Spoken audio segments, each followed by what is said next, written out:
Shalom à tous, Baruch Hashem, Ashkenu Tochelkenu.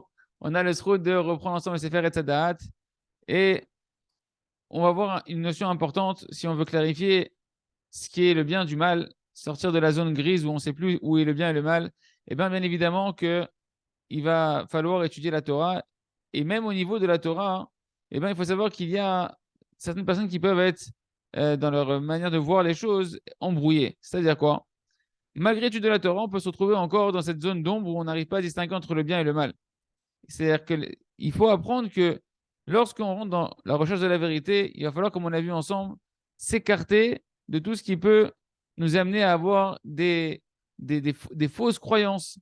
Et, et ça, c'est la même manière qu'une maladie qui est contagieuse, on va s'en éloigner. De la même manière que tout ce qui peut m'amener à des fausses croyances, à des monotes cosviotes, des mauvaises notions que je vais rentrer à l'intérieur de moi, il faut s'en éloigner comme une maladie.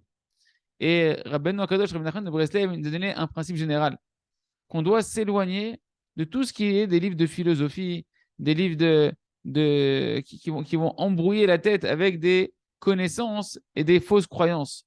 C'est pourquoi celui qui veut maintenant avoir pitié de lui-même, il doit s'éloigner énormément, le maximum possible, de tous les livres de philosophie, et même qui ont été écrits, nous dit Rabbi Nachman, par des juifs, des tzadikim, des Talmidei Chachamim. S'il y a des livres de philosophie comme ça que tu as écrit, il faut s'en éloigner. Comme ça, c'est marqué dans Chaim Moharan, dans la Sikha 407. Et il nous dit Rabbi Nachman là-bas qu'un homme, il doit savoir que la nourriture d'un homme spirituel qui va manger, c'est comme ça que sa vie, elle va être. Ce que tu vas mettre dans ton. Ce que tu vas. Ta vie, elle va ressembler à comment tu te nourris. Qu'est-ce que tu fais rentrer à l'intérieur de toi? Tes pensées, tes volontés, tes enfants, ta paix conjugale, ta parnassa, ta santé. Mais qui tout va ressembler à ce que tu laisses rentrer à l'intérieur de toi. C'est pourquoi un homme, il doit chercher à aller s'abreuver et n'aller boire que des eaux de la Torah, les eaux de la Tfila, qui sont des puits d'eau de vie qui permettent à un homme de sortir de l'impureté, de la Touma à la Tahara, de l'impureté à la pureté. Et surtout, faire attention de ne pas aller s'abreuver dans les mauvaises eaux qui peuvent emmener un homme très très bas, Chas Shalom, et l'éloigner de la Emouna. C'est pourquoi on va devoir faire attention de s'éloigner de toutes les eaux qui peuvent maintenant, lorsqu'on va les boire, Chas Shalom, faire des écrans entre nous et entre la source de toute la vie. On doit s'éloigner de tout ce qui peut, de manière consciente ou inconsciente, nous influencer et nous affaiblir dans notre émouna. Sur ça, la Torah a dit c'est-à-dire quoi? Écartez-vous de cette assemblée-là. Si tu as une assemblée qui va t'affaiblir, écarte-toi-en. Lorsqu'un homme il commence à laisser une petite porte d'entrée à des fausses croyances, à des sagesses extérieures que la Emouna a de rentrer à l'intérieur de lui, soit à travers les discussions qu'il va avoir avec les gens, les amis qu'il entretient, soit à travers les livres qu'il va étudier ou des choses qu'il va regarder, des films qu'il va regarder, etc., et bien sa Emouna, elle s'affaiblit.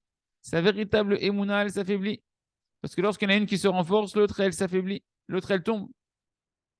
Et nous, ce qu'on doit faire, donc, c'est se renforcer sans cesse dans les paroles de Emouna, les paroles de conscience des tzadikim authentiques, des sages véritables du Ham Israël, qui, eux, nous renforcent notre Emouna. Il y a parmi nous des gens qui ont naturellement une inclinaison très très forte pour des livres de philosophie, pour les sagesses, des goïms, etc. Et sur ça, Rabbi Nachman, il parle dans Sirot Haran. Et il dit dans la Sira 40 qu'il y a des gens que naturellement, ils ne sont pas attirés à des livres qui sont d'une gdusha extraordinaire, qui sont d'un niveau spirituel extraordinaire, comme le livre du Zohar HaKadosh, les livres du Harizal. Et malgré tout, ils ne sont pas attirés par ça. Alors que c'est des livres qui renforcent énormément la Emouna simple. Et ils sont au contraire attirés par des livres de philosophie. Tout ça, il c'est parce qu'ils sont nés dans une certaine impureté, dans une souillure au niveau de la relation conjugale des parents, qui fait que, ils ne supportent pas de manière naturelle tout ce qui a de la véritable gdusha. Mais il nous dit, le Rav, il ne faut pas croire que alors si c'est comme ça, alors c'est désespéré. Même celui qui est né dans un esprit de Touma, et que sa nature elle est attirée à de la philosophie, etc., malgré tout, il lui reste libre arbitre de pouvoir séparer entre les bonnes eaux et les mauvaises eaux.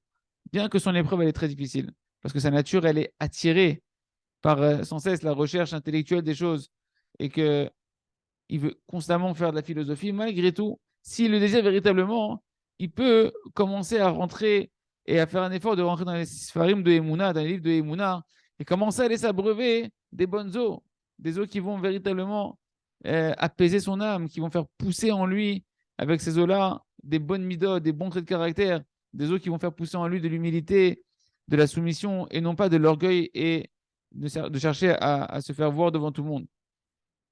En réalité, d'où elle provient cette attirance aux sagesses, à la sagesse, à la philosophie? Ça provient du fait qu'un homme, il a envie de sentir qu'il est particulier, qu'il est meyouchad, qu'il est différent des autres et il veut se grandir sur les autres avec sa sagesse, qu'on l'honore pour sa sagesse, qu'il connaît des connaissances que les autres ne connaissent pas.